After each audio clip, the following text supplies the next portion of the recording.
먼저 받은 사람이 주인이니까, 주인이 바뀌었으니까, 주인이 바뀌었는데 어떻게 A는 다시 자기 딸인 B한테 줄 수 있느냐, 이렇게 생각하기가 쉽죠. 상식적으로는 그렇지만 이 등기, deed라고 하는 등기 제도가 도입되면서 실질적으로는 상식이 완전히 뒤바뀌어 버립니다.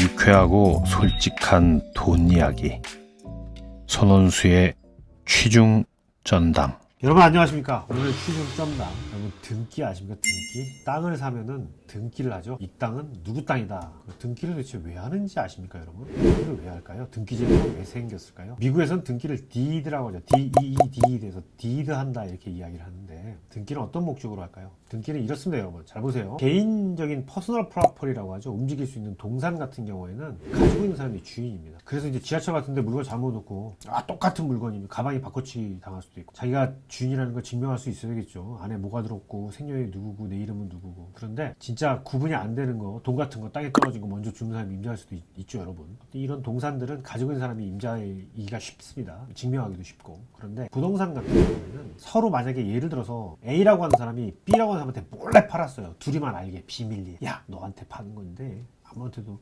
말하지 마. A가 B한테 몰래 돈을 주고 팔았대요. 그 아무것도 안 했어요. 그냥 서로 문서만 하나 작성했어요. 둘만 아는 거예요. 그러면은 나중에 시간이 지나서 A가 C한테 가가지고 이게 원래 내 땅인데 말이야. B한테 판 사실을 숨기고 C라고 하는 사람은 또 팔 수가 있어요. 사실은 우리 자본주의가 많이 발달한 요즘도 자기 비즈니스라든지 자기 물건이라든지 이런 걸 갖다가 인터넷이나 이런 데 계속 파는 사람들 있잖아요. 아니 물건 없으면서도 파는 사람도 있죠, 하기야. 부동산 같은 경우에 그렇게 되면 굉장히 큰 피해를 입을 수도 있고, 그 재산 관계가 문란해지기 때문에 등기라고 하는 제도를 둬서 어떤 땅, 어떤 부동산의 주인이 누구냐라는 거 하는 것을 공시하는 거예요. 사람들한테 공표하는 겁니다. 그게 등기입니다. 그래서 어떤 땅의 주인이 언제 바뀌었고, 누가 주인이고, 누가 세금을 내고, 그 다음에 그 사람은 또 은행에 얼마를 빚졌고, 사실은 웬만한 경우에는 다 이렇게 공시를 하게끔 되어 있는데, 그게 등기 제도라고 하는 겁니다. 그런데 여러분 잘 보세요. 실제로 있었던 일이에요. 콜로라도 주에서 A라고 하는 여자가 처음에는 자기 땅을 S한테 줘요. S라고 하는 사람한테 줬다가, 그리고 그 준 사실을 깜빡 잊어버리고 5년쯤 있다가 자기 딸, 이 A라고 하는 사람의 딸인 B한테 줍니다. 처음에 S한테 줬다가 그 사실을 잊어버리고 자기 딸 B한테 주는 거예요. 자, 그러면 여러분들 상식적으로는 어떻게 생각해요? 먼저 받은 사람이 주인이니까, 주인이 바뀌었으니까, 주인이 바뀌었는데 어떻게 A는 다시 자기 딸인 B한테 줄 수 있느냐, 이렇게 생각하기가 쉽죠. 상식적으로는 그렇지만 이 등기, deed라고 하는 등기 제도가 도입되면서 실질적으로는 상식이 완전히 뒤바뀌어 버립니다. 어떻게 되냐면, 등기 제도라는 거를 정부에서 장려를 하고, 그 다음에 이제 부동산은 등기라고 하는 제도를 통해서 주인을 공시해야 된다라고 하는 법을 만들어 놓았기 때문에, 미국 같은 경우에는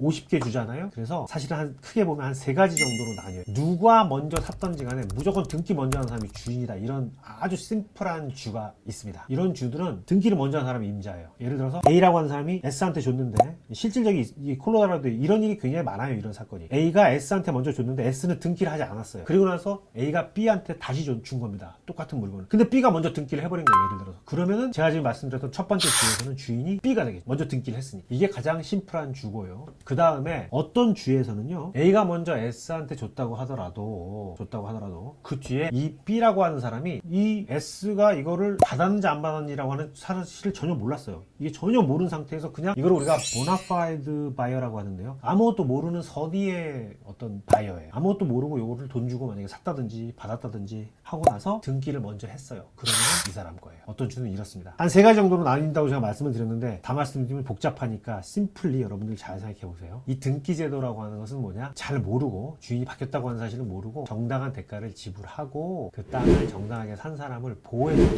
제도예요. 그래서 등기라고 하는 제도가 있기 때문에 등기를 하지 않았으면 주인이 원래 A로 돼 있는 거잖아요, 계속. 그러니까 B는 모르고, 뭐 자식이가 됐건 누가 됐건 A한테 내가 정당하게 받는구나 라고 생각을 하고 정상적으로 등기를 한 거잖아요. S라고 하는 사람한테 팔았으면 그거를 대중이 다 알 수 있게끔 공시를 해라. 그게 등기 제도라는 거예요. 그래서 다중에게 인포메이션을 정확하게 주기 위해서 등기라고 하는 제도를 만들어 놓고, 등기 제도 하에서 먼저 등기한 사람, 또는 나중에 샀더라도 주인이 바뀌었다고 하는 사실을 모르고 선의의 그 바이어를 보호하려고 하는 그런 제도들이 있다라고 하는 내용을 말씀드렸습니다. 복잡한 등기 제도 오늘 간단하게 알아봤는데요. 취중전담, 좋아요, 구독 잊지 마시고, 질문 있으시면 아래 달아주시고요. 다음 시간에 또 뵙겠습니다.